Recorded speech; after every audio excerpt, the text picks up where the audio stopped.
நண்பர்களுக்கு வணக்கம். ஸோ பெட்டை கோழிகள் எங்கே வந்து முட்டையிடுதோ, ஸோ அந்த இடத்துல தான் வந்து பார்த்தீங்க அப்படின்னா அடைப்படுக்கும்.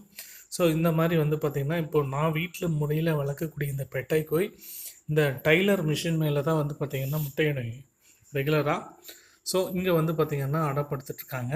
ஸோ இந்த மாதிரியான கோழிகள் வந்து தான் முட்டையிடக்கூடிய இடத்த வந்து எவ்வாறு தேர்வு செய்யுது அப்படின்னா, பெட்டை கோழிகளுடன் உடன் இருக்கும் சேவல் வந்து தன்னோட கருவை சுமக்கக்கூடிய பெட்டை கோழியோட முட்டையை வந்து குளிர்ச்சி நிறைந்த ஒரு பகுதியில் வந்து பார்த்திங்கன்னா அதை ஸ்டோர் பண்ணணுன்றது இந்த இடத்த தேர்வு பண்ணி சேவல் முதல்ல கொடுக்கும்.